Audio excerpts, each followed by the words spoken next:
Update 45 is dropping sometime next week, and we got early access to check out the main attraction of the update, which is a new boss called Blastapopoulos. And we're gonna be playing it on the new advanced map, Ancient Portal.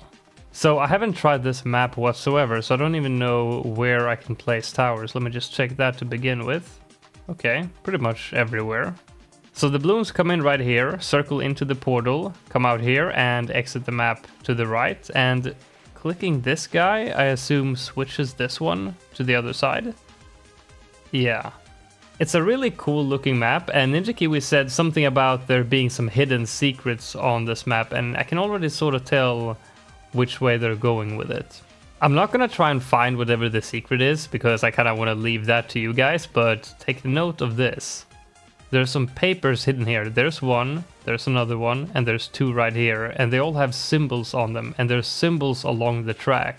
So I think it probably has something to do with like clicking them or placing towers on them or something like that, but I mean, surely it's got to be something related to those tiles, right? So we're playing the normal version of the boss, and hopefully it won't be too difficult, because I haven't done any boss farming in a long time, so I'm not gonna do any actual hardcore farming. Gonna go very casual. So apparently Blastapopoulos was actually a boss available in BTD5 as well, but I actually don't think I ever played that game. I played BTD1 up to BTD4, and then I came back in BTD6, so I have no experience with this boss whatsoever. So it might be a good idea if we go ahead and read through the update notes to learn a bit about the boss before tier 1. So the boss has a bunch of different mechanics. Number 1, as soon as the boss comes on screen, all towers will suffer from reduced range and ability cooldowns. Number 2, it passively burns off any damage over time effects applied to them. Number 3, the boss has the purple balloon type, so you can't damage it with fire, laser, or plasma. That is, unless you use something like an MIB, then you can damage the boss with those damage types, but that will affect the overheating. And that is the 4th mechanic. There will be sort of a meter that fills up as you damage the boss, and it will vent the excess once it reaches the maximum, which will briefly stun towers and increase ability cooldowns and superheat the area around it for a short time, which will apparently cause projectiles to burn up faster than normal, which I don't really know what it means.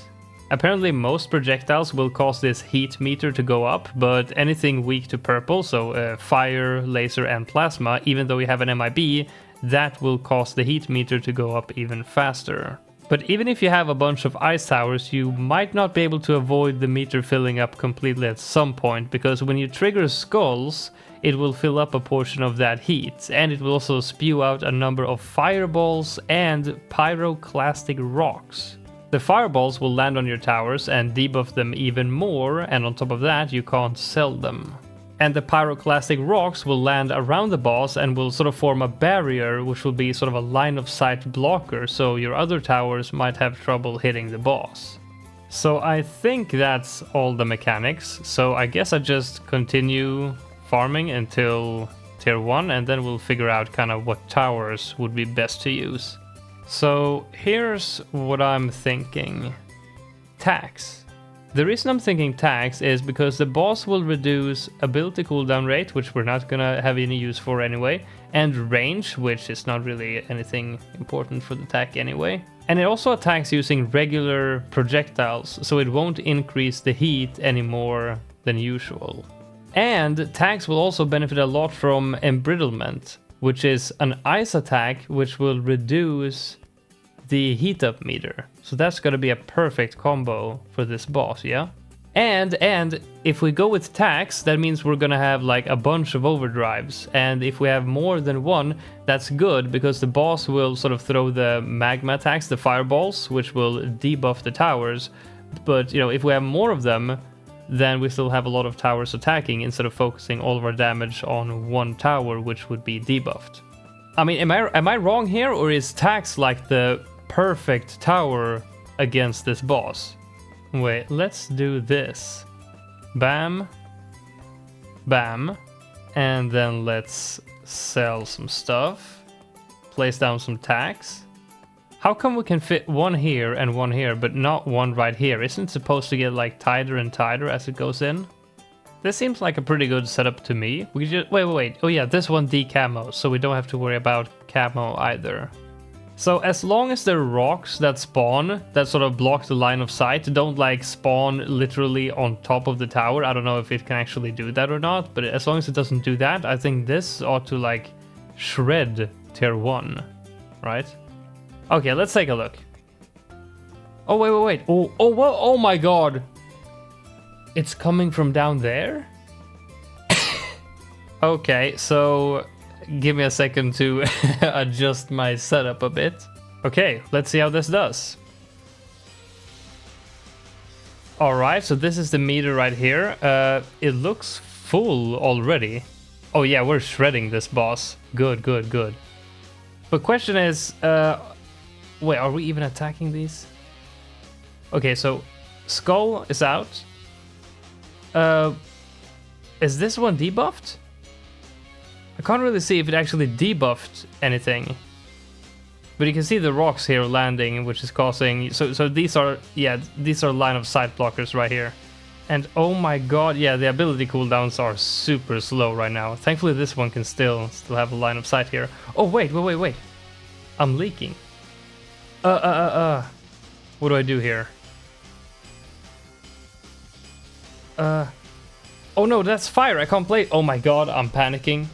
It's like it's overheating, so it was stunning all of my towers at once there.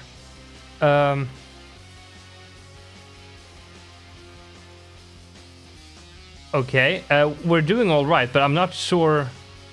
That went by so fast I didn't even know what happened. Okay. We beat tier 1 somehow. So I couldn't really see much there, but I think these guys got the debuff, and we couldn't quite see it because the boss itself was in the way. And the rocks that spawned around it was spawning so far away that, you know, these guys were not getting blocked, and we got pretty lucky that the ninja didn't get blocked either. Oh wait, look, Benjamin got the debuff as well. Is it because he has an ability? Like, do towers with abilities get targeted first? I mean, since he's all the way over here, it doesn't seem to be... I mean, it might be completely random, but it's definitely not based on proximity, right? Because otherwise he would not have been targeted. I didn't quite understand, like, the heat meter, though. Because was it just me, or did it look like it started off, like, on maximum heat, and basically just stayed there the entire time, pretty much? I don't know, we'll have to look closer at that next year. So one thing I clearly noticed was the ability cooldown rate. Man, that is a big debuff, so I really don't want to use anything that has abilities whatsoever, probably. Obviously a mad should be really good here, but that assumes that we don't get unlucky with, you know, some rock spawns in its way. And we also need something for the balloons, because I don't think these guys are enough. Oh! It would be real nice, because of the stuns, to have a spirit, because it might not affect the vines. I mean, this should be able to solo, right? This guy takes care of all the balloons. This guy takes care of the boss, and if our towers get stunned for a short period, that's fine. And of course the range debuff doesn't matter on this guy, so this should be pretty good. Okay, so let's play this tier, and let's keep a close eye on the overheat meter this time and see what's going on. Wait, what's happening? Why is my... It stunned everything there for a second. Okay. So yeah, the meter seems to be like all the way up from the beginning here. Okay, so yeah, okay, so now I hit this guy. He is completely dead in the water, and now he's back. Look at the meter now. The meter is cooling down for some reason. So now it's all the way down. And it's not increasing whatsoever. Or it's increasing very, very slowly. Okay, and now when we take down this skull, it should go up quite a bit. Not too much, actually. Okay, and yeah, it stunned everything pretty much for a second there, but that's fine. Okay, so it's going up very, very slowly, because we got no fire attacks or anything. Let's try and add a fire attack intentionally to see how fast it rises from an attack like that. Put this guy on strong. Okay, let's see. He's stunned at the moment. Yeah, he's just stunned. Is he gonna come back sometime soon or what? Okay, so that added a bit more. Now everything is stunned. He's just completely stunned. Is he gonna do anything? No, he's completely stunned. I can't... Oh, now he's attacking. Yeah, but it's not adding too much to the meter. Maybe that's because, like... Maybe it's calculated from the amount of damage that he should do. Maybe that's why. Because this guy doesn't really... On tier 2, this guy doesn't do a lot of damage. So maybe that's why... Maybe it's not calculated from like the number of attacks, but the amount of damage it does. So if I made this into like a tier 5, it would speed up the heat meter a lot, probably. Okay, but that was a pretty good tactic for tier 2. That worked well. I'm not quite sure why that fire tower that I placed was stunned for so long though. Ooh, another tower that's probably pretty good, given like the rocks that sort of block your line of sight. It might be a good idea to have a flying fortress. Might be a good idea for tier 3 actually, to start gathering some pops. Yeah, you know what? Let me go ahead and get that guy right now, to be honest. You think this setup could solo tier 4? I mean, with the homeland defense?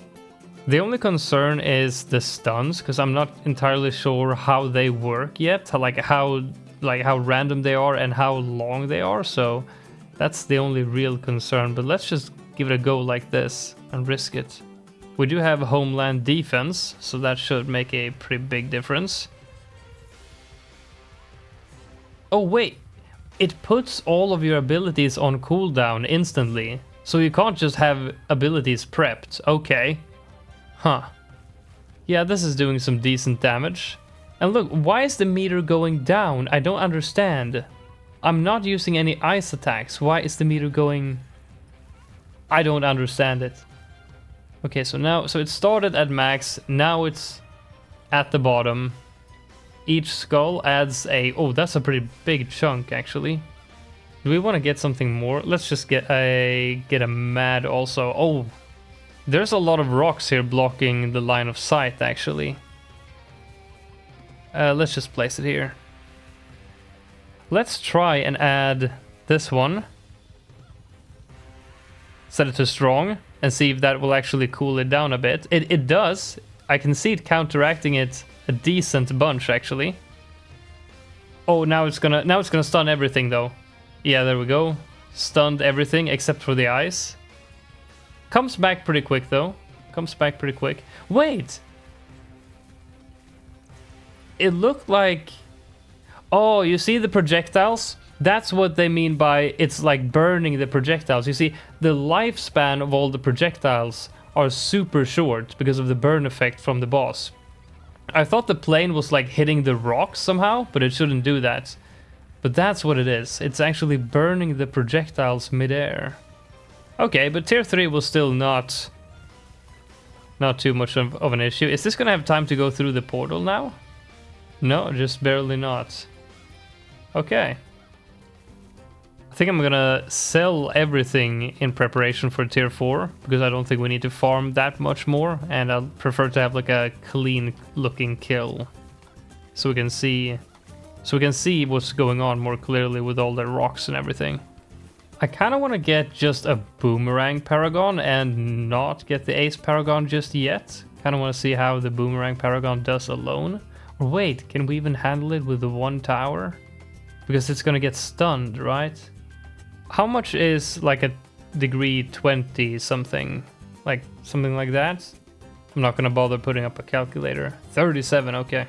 Let's try and see how this does, because only having like 2 towers or 1 tower might be pretty dangerous in terms of the stuns, but it would be interesting to find out how viable that actually is because of like future least tiers runs, etc. Oh yeah, that's right, the reduced range too, I forgot about that. Oh, it's doing incredible amount of damage though. Okay, so now that's gonna get completely stunned. Oh no, it reduces... Wait, yeah, it is completely stunned. Okay, there we go. So it got stunned for a second, so right now it just has even more reduced range and whatnot. And now it's stunned. Uh-oh. Ooh, that was just in the nick of time. So the stun is decently long, but not so long that you would die from it. Oh, wait. Oh, now the rocks is gonna screw us over too.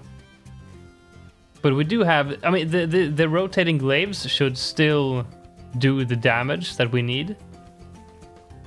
Yeah, that's still gonna work. So one last stun right here. Come on, come on. There we go, so it's not too long. Nice. Okay, sweet. But that range reduction is brutal. It looked like when you have the regular range reduction from the boss just being on the map and you got the fireball on top of your tower as well, those two together looks like I'd say a 50% reduction. So you have half your range. That is brutal. Not sure how bad the attack speed debuff is, but the range is absolutely brutal. Oh, wait a minute, wait a minute. What about the Dart Paragon? I mean, if you have the Dart Paragon like fairly close to the boss, all of those rocks, you know, the rocks spawn in a circle around the boss. So if you have your Dart Paragon placed in a good spot, that might create some pretty good damage with all of the plasma balls just bouncing around inside of the boss's own like protection layer. So let's go ahead and set the Dart Paragon close to the track so it's inside of all the rock spawns, somewhere like there. Can't really be bothered with any sacrifices except for the cash. Degree 59, okay. Just no cash. 35. And I'll do this. I'll put camo and just a super glue in case everything is stunned. I don't think there's any point in targeting this ability because the cooldown on this when playing this boss is going to be extremely long. Okay, so time for the final tier, and let's test the theory of having this one sort of do a lot of damage because of the... What was the name of the rocks? Pyroclastic rocks. What on earth does that mean? Pyroclastic flows contain a high density mix of hot lava blocks. Tell me. They're rocks, okay? Okay, let's try it out. Might as well put this guy on strong. Oh, Jesus Christ. Can we turn down the projectiles a bit? Okay, now let's see some rocks. Okay, boom. Now let's see, it's stunned at the moment, but that should work in our favor, yeah? I mean, does it? Does it not? It's hard to notice the difference in terms of how... Oh yeah, I mean, I could imagine, like, if you do a lot of damage to it very quickly, so you get 2 layers of rocks right there, that basically encloses it entirely. That could do a lot of difference. Look at that, look at that. Oh, now it's stunned. Oh no, now the previous rocks disappeared. But that could definitely... No, I shouldn't say definitely, but potentially become a thing. But this one has been stunned for ages now. Come on, man. There we go. And yeah, you can totally forget about using the ace. There is no way you could use an ace ability. Okay, but that wasn't too bad. Fairly easy to understand boss, I would say. That wasn't too harsh to beginners. Yeah, I enjoyed that boss a lot. Like, it was pretty straightforward. Like, there's a couple of mechanics, but pretty much all of them is to debuff your towers. So it's pretty focused on one thing. So it doesn't get too confusing. And in terms of the purple property, that sort of, I guess, mixes up the early game compared to other bosses. The only thing that's like a bit unclear to me is the heat up meter, because we didn't really properly test that. I mean, when we placed an ice tower, yes, that did help keep it at bay a bit, but not too much, but we only had one ice tower. And when we placed that fire tower on tier 2, it didn't really speed up the meter anything whatsoever. But again, I think it's based off of damage. If we would have placed that tower on tier 1, then that probably would have made a decent difference in terms of how fast the meter was filling up. So that was an early little sneak peek into the new boss Blastapopoulos out next week. Let me know what you think about it in the comments below, and I'll see you in the next one.